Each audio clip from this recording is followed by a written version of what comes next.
Voilà, Daddy, encore une fois, bonsoir. Bonsoir, madame. Bienvenue dans ce beau cadre. Merci beaucoup. En tout cas, femme porteuse et gardienne des destinées.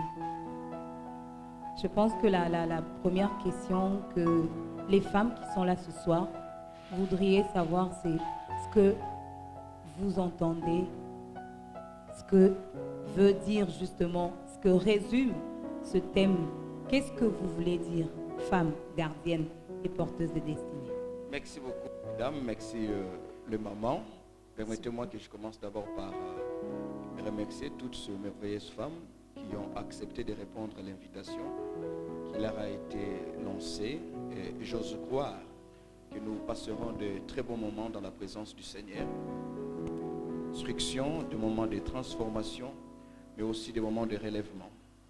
Parce que les défis auxquels fait face la femme moderne, la femme chrétienne soit-elle ou païenne, sont tellement de taille qu'il faudrait à un certain moment s'asseoir pour penser, mais penser à la lumière des Saintes Écritures, afin de ressortir l'essentiel de ce que Dieu pense de la femme, mais aussi l'essentiel de ce que la femme pense d'elle-même. Donc je commencerai par saluer toutes les femmes ici présentes, que Dieu vous bénisse. Vous demanderez aussi en mon nom de pouvoir serrer la main à 3 ou 4 femmes qui sont à vos côtés, souhaitez-leur la bienvenue à cette grande conférence de femmes.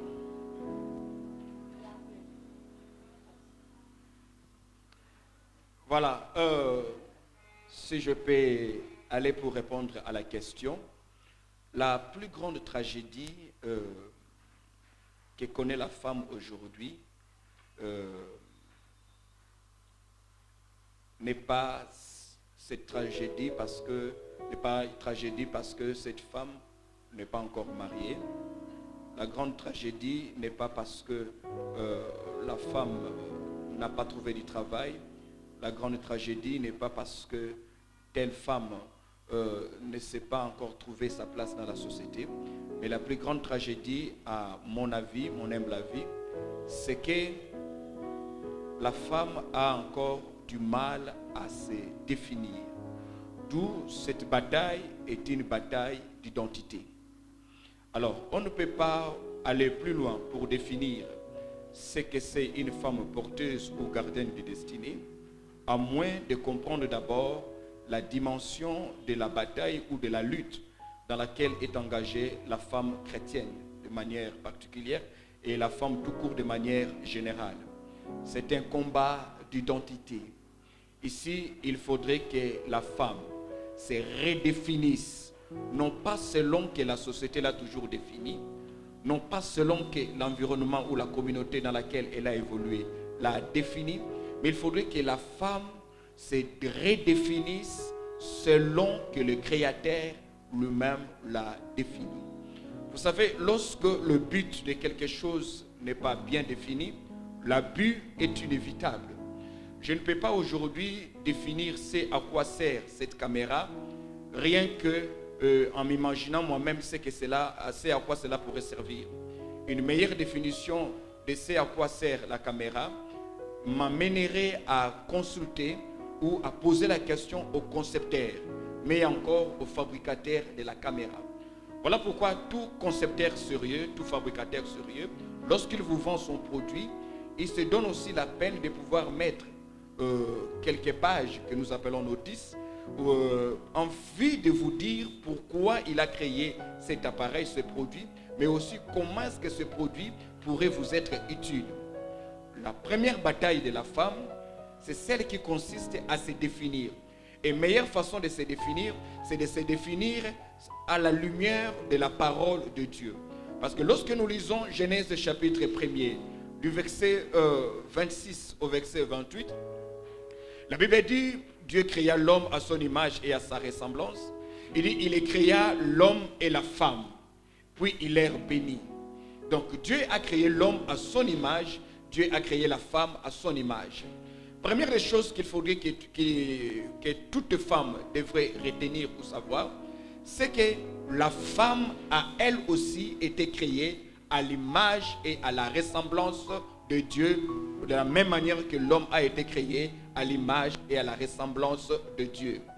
La femme n'a pas été créée à l'image de l'homme. Et l'homme et la femme ont tous deux été créés à l'image et à la ressemblance de Dieu. C'est d'abord de là qu'il faut partir. Lorsqu'on part de là, c'est ainsi que la femme pourrait répondre à la question de savoir qui suis-je. Avant de répondre à la question qu'est-ce que j'apporte, quelle est ma place, qu'est-ce qu'on attend de moi, il faudrait d'abord que cette femme réponde à la question qui suis-je. Et le combat que le diable a mené depuis le jardin d'Éden jusqu'à aujourd'hui, le combat que l'homme a mené depuis le jardin d'Éden jusqu'à aujourd'hui, a consisté à placer la femme à une position qui n'est pas la sienne, c'est-à-dire une sous-position, alors qu'aux yeux de Dieu, et l'homme et la femme, néanmoins, en dehors du mariage, et l'homme et la femme sont tous égaux, tous créés à l'image et à la ressemblance de Dieu. Ça, c'est la première des choses. Maintenant, pour revenir à votre question quant à savoir ce quoi être porteuse, femme porteuse et gardienne des destinées. La merveille ici, c'est que le Dieu de la Bible, le Dieu que nous prions tous, pour même dire toutes, amen. Le Dieu que nous prions toutes, permettez-moi, c'est un Dieu tellement sérieux qui ne commence jamais quelque chose avant de la finir. C'est-à-dire, quand Dieu commence quelque chose, rassurez-vous qu'il a fini. Le Dieu de la Bible n'est pas un Dieu qui tâtonne. Le Dieu de la Bible n'envoie pas quelqu'un en stage pour voir ce que vous ferez et qu'il décide par après. Non. Même quand Dieu vous engage en stage professionnel, sachez qu'il a déjà déterminé ce qu'il attend de vous, combien il vous payera, quel poste il vous donnera et quelles sont les attributions ou les compétences qu'il vous exigera. Le Dieu de la Bible est un Dieu qui finit une chose avant de la commencer. Lorsque vous lisez Jérémie chapitre 1er, le verset 5e, Dieu dit, lorsque tu n'étais qu'une masse informe, quand tu étais encore dans les seins maternels, je te connaissais. Il faudrait ici que chacune d'entre nous, permettez que je parle de chacune, ok? Il faudrait que chacune d'entre nous, là je parle au nom de ma femme et au nom de mes deux filles, donc il faudrait que chacune d'entre nous comprenne que Dieu l'a connu avant même que les parents ne sachent quel sexe a l'enfant que ma femme ou maman porte. Il faudrait que chacune d'entre nous comprenne que Dieu ne nous a pas connus le jour où nous avons mis nos pieds à l'église. Il faudrait que chacune d'entre nous comprenne que Dieu ne vous a pas connu le jour où vous avez donné votre cœur à Jésus. Moins encore le jour où vous avez été baptisé. Votre histoire et votre relation avec Dieu commence à l'éternité. Elle ne commence pas à la maternité, elle commence à l'éternité. Et la maternité n'a été que la porte d'entrée pour que vous veniez au monde. Et lorsque vous êtes venus au monde, madame, mes sœurs, vous n'êtes pas venus au monde pour vous débriller. Vous n'êtes pas venus au monde pour vous battre. Vous n'êtes pas venus au monde pour réclamer quelque chose. Vous êtes venus au monde parce que quelqu'un a pensé à vous avant même de penser au monde. Parce que la Bible dit dans Éphésiens chapitre 1er, les versets 3 et 4, béni soit Dieu le Père de notre Seigneur Jésus-Christ, qui nous a bénis de toutes sortes de bénédictions spirituelles. Et le verset 4 dit, en lui, Dieu nous a choisis avant la fondation du monde. Dieu est le seul qui choisit avant même que l'organe qui organise les élections ne sort un programme. Dieu est le seul qui choisit avant même que les autres candidats se déclarent. Dieu vous a choisi avant le commencement du monde. Ça, c'est très important. Alors, puisque ce Dieu-là vous a choisi, il ne vous a pas seulement choisi pour être sauvé. C'est ici le problème que nous avons avec les femmes chrétiennes qui aimeraient limiter leur vie à la récompense éternelle. Je crois à l'éternité. Et c'est pour l'éternité que Christ nous a sauvés. C'est pour l'éternité qu'il a fait de voleuses d'hier des servantes aujourd'hui, qu'il a pris des prostituées, des femmes menteuses, des femmes de vie légère. Il les a transformées afin de les conduire au ciel. Mais mes sœurs, il faudrait comprendre ici que nous n'avons pas été envoyés sur la terre seulement pour être sauvés. Parce que si le salut éternel et tout ce que Dieu attendait de nous, il nous enlèverait à la minute qui suivra notre conversion. Mais s'il nous a laissé vivre 15 ans, 20 ans, 30 ans, 50 ans pour les unes, 60 ans ou même 110 ans, c'est parce qu'au-delà du salut, à côté du salut, je voulais dire, Dieu attend quelque chose de nous. Dieu attend quelque chose d'une femme.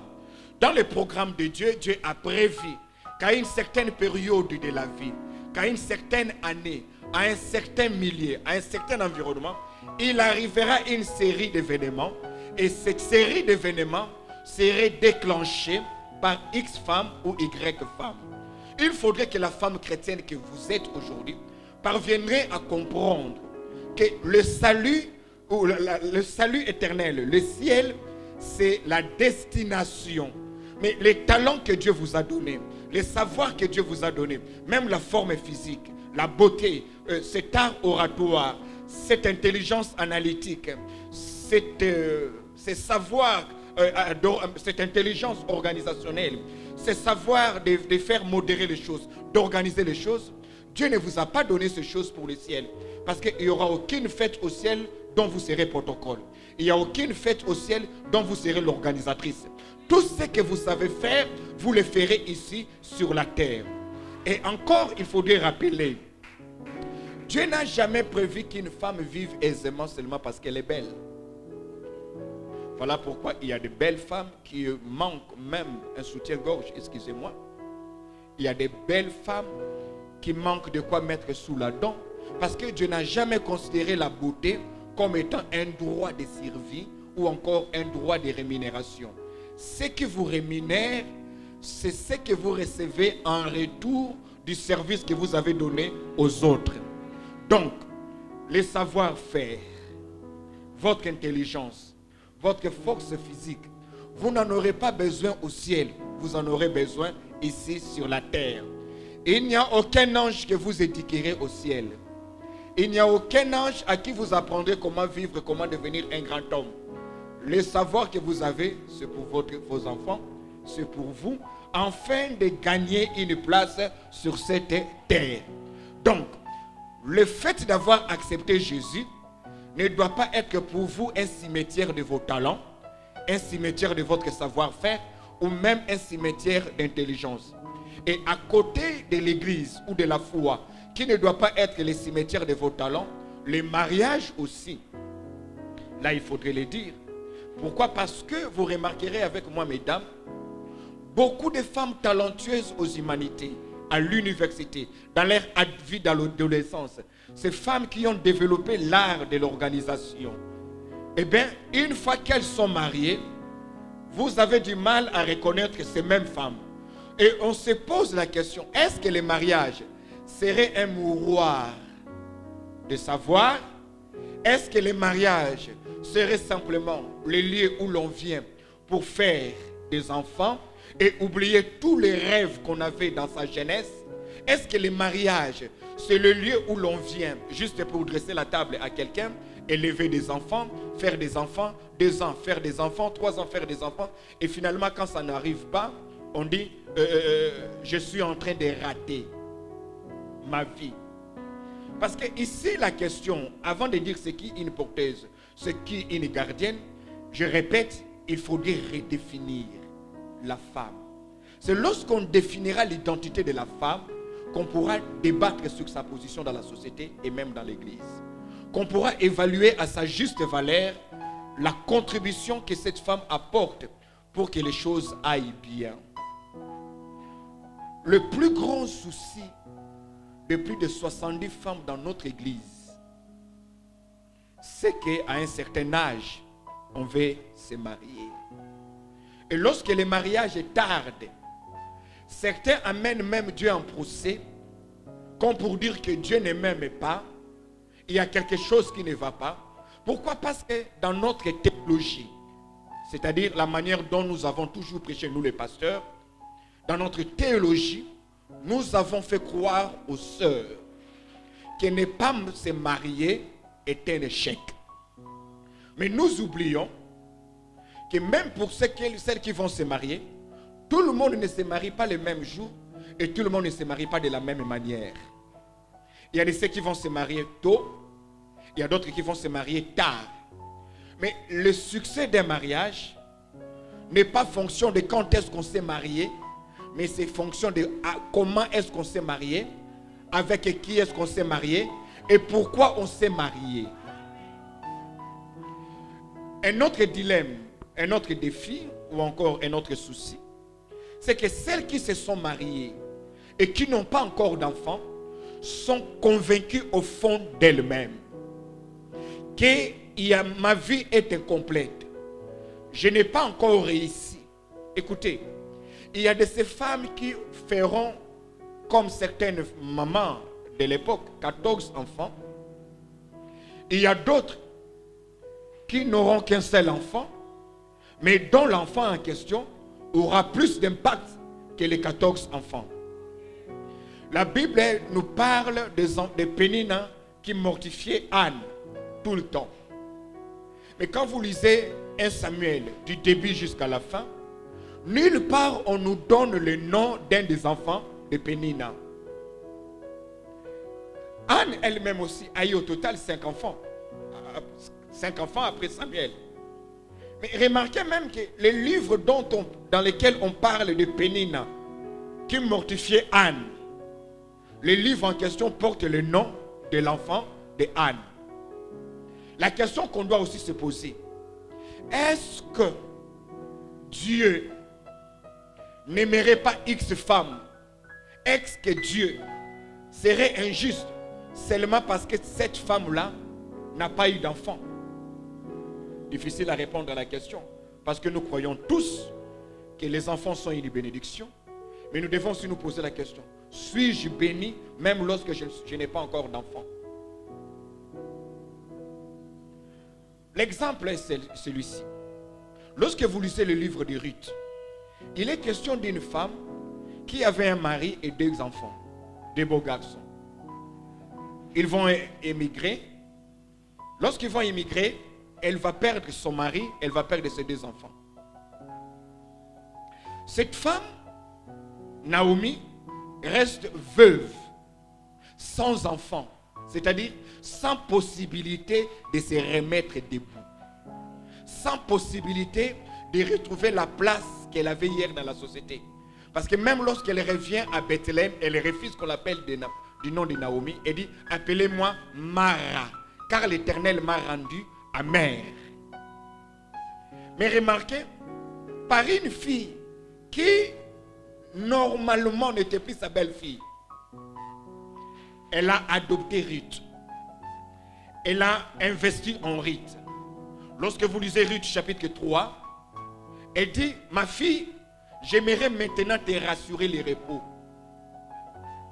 Par une fille qui n'est pas sa fille, parce qu'elle n'est plus sa belle-fille, elle a investi en elle, et remarquez, elle va faire avancer les choses, de telle manière à ce qu'elle va insérer Ruth, la Moabite d'hier, pour devenir une des ancêtres de Jésus. De manière à ce que lorsqu'on cite la généalogie de Jésus, Ruth fait partie des 4 femmes qui sont citées. Mais par quelle magie Ruth entre? Ruth entre par une femme qui pourrait se considérer stérile, parce qu'elle-même va dire à Orpa et à Ruth qu'aucun homme ne viendra vers moi et je n'aurai plus la force de faire un enfant. Donc elle était condamnée. Mais le fait de manquer un enfant entre ses mains ne l'a pas empêché de manquer à assumer le rôle qui était le sien et à atteindre sa destinée. Donc Seigneur, votre Jésus. Destinée va au-delà de votre maternité. Amen. Votre destinée en tant que femme va au-delà de votre maternité. C'est là où il faut se poser la question. Celles qui ont des enfants, pourquoi avez-vous des enfants? Qu'est-ce que vous faites de ces enfants? C'est là où nous voulons dire qu'il y a des femmes qui portent des destinées, mais il y a d'autres qui sont gardiennes des destinées. Merci beaucoup, docteur. Merci beaucoup. Merci. Vous pouvez encore acclamer, s'il vous plaît. Merci, docteur. Nous entrons dans notre vif du sujet. C'était tellement alléchant cet exposé que j'ai quand même la possibilité de vous laisser encore parler, mais nous courons derrière le temps. Docteur, vous nous avez dit que Dieu attend de nous quelque chose. Nous sommes ici, maman, venue présente. Nous voulons écouter. Vous avez parlé et nous avons écouté. Docteur, qui est une porteuse? C'est qui une gardienne? Merci beaucoup, maman. Il était important que je fasse d'abord le contour pour avoir une idée. Tout à fait. C'est qui une femme? Qui est-ce que je définis ou que j'appelle femme porteuse de destinée? Je suis d'avis que chaque être humain, homme ou femme, puisqu'aujourd'hui nous parlons de femmes, chaque fille qui vient au monde, que ce soit à la maternité, que ce soit dans une voiture, que ce soit à la maison, que ce soit en chemin, que ce soit en brousse, je crois que Dieu est tellement sérieux qu'il a donné quelque chose à chacune de ses filles qui demain deviendront des femmes, qui pourront devenir des épouses. Certaines deviendront des mamans et d'autres deviendront des mères. Les porteuses de destinée, ce sont ces femmes qui n'ont pas seulement quelque chose qu'elles ont reçu de Dieu, qui n'ont pas seulement une mission qu'elles tiennent de Dieu, mais elles sont porteuses parce qu'elles en sont conscientes. Parce qu'il y a une différence entre avoir une destinée et être consciente d'avoir une destinée. Le monde ne souffre pas, nos familles ne souffrent pas, nos églises et nos sociétés ne souffrent pas parce que des gens manquent de destinée, mais c'est parce que des gens, des personnes sont inconscientes, ignorent ce qu'elles ont reçu de Dieu et elles ignorent ce que Dieu attend d'elles. Une femme porteuse de la destinée, c'est la femme qui est consciente. Elle n'est plus au niveau de tâtonner. Elle n'est plus au niveau de la survie.